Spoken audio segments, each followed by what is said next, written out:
coach, and then we'll take questions. Yeah, I'd like to start by congratulating Kansas. They're an excellent team. They're certainly one of the best teams we've seen all year, and they deserve to win today, and we wish them the best going forward. Only thing I'm disappointed about today is I don't think they got our best game.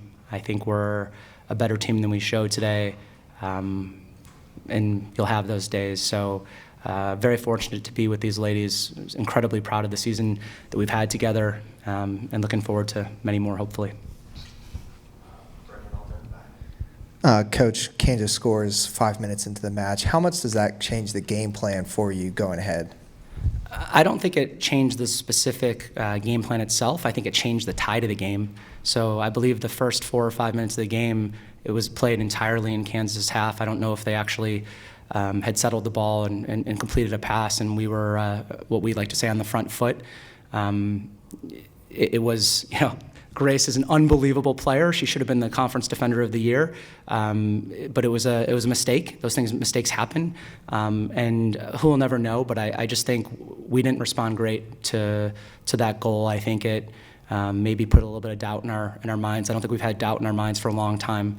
I don't think we've been losing a game for about 8 or 9 games. And so we were very resilient in the beginning of the year when those moments happened. I think it's understandable that we didn't have the best reaction to it, but I certainly think it changed the flow of the game itself.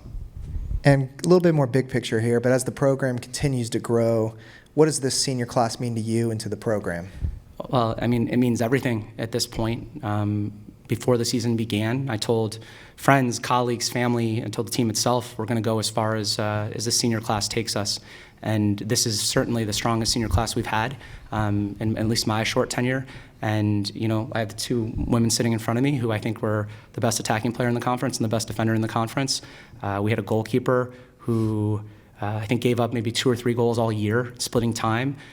We had depth, we had leadership, we had selflessness. And what I just told the team after the game was where Xavier soccer was when Sam Dewey stepped in the door 5 years ago with Jess Miller, where it was 4 years ago when Tony Bizzarro and Mac and Courtney stepped in the door, or when 2 years ago when Grace Bahr showed up, or and Rachel Eck. It's in a different stratosphere, and the expectations have changed. Our ability to recruit has changed. The way we're perceived in the community has changed. The way that the athletic department feels about or how we feel within the athletic department, it's completely different. They've turned us into champions, and I'm just eternally grateful. And what does it mean to the program to get to play in matches like this, big matches on a big stage? What does that mean? Yeah, we've been on this run where I think we've won 8 straight games, and we got to a point where we knew the regular season conference championship was within sight, and I was asked all the time by Haley, by other people, how do you think they'll respond? And I didn't know. The answer was, I don't know. This is new, uncharted territory. We walked into Butler with the conference championship on the line in a place that they haven't lost a game in 3 years to a conference opponent, in 30-degree weather on Halloween, and walked away 2-0 victory. Then we had to see, okay, we won the conference championship. Can we go defend it in Omaha, the first year that's not played at a conference site? Play 2 great teams, the two teams that beat us in the regular season, Villanova and Georgetown. We won both those games 2-0. So we answered that call. You go and play an NCAA tournament at Virginia Tech, and you're asked, how are they going to respond to it? You don't know. We go out and defeat them 1-0. So today, I don't think was our best day. I know it wasn't. But the experiences that the non-seniors had, the standard that was set for the incoming class is certainly setting a foundation for hopefully us to take the next step going forward. And Samantha, for you, how have you seen the program evolve since you stepped in here, and what has your experience been like? I was a part of the team that only won one conference game and didn't have a home field to play on because of flooding.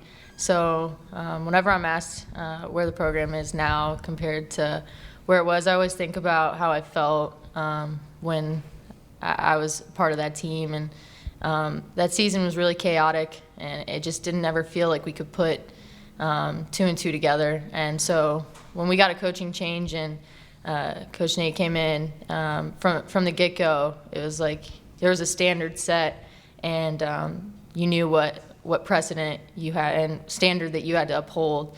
And it was a complete culture shock for a lot of girls, myself included. But he doesn't ever lower his standard. He keeps it super high, and if you're not gonna buy in and come along, then it's just probably not the right place for you. So to see the growth that this program has felt in my 5 years is just nothing short of incredible. And I know it's still a little new here, but what is your message to your seniors as you guys just played your last game? Yeah, I pulled the team in together just a few minutes ago, and I was just telling everybody how proud I am of them, and I love each and every one of them. These girls, and especially my senior class, I got a super talented girl right next to me, and I know that when you have that sort of talent, it comes with pressure, and it can feel sort of lonely sometimes, but the senior class has really banded together and stuck it out through some tough years, and now I can say that we're conference champions and made it to the second round of NCAA Tournament, which not a lot of people can say they can do. And Grace, for you, what has this program meant to you, getting to play soccer at this level? What has this school and this program meant to you? Well, when I was transferring in, I was really excited. I had been previously recruited by Nate out of high school.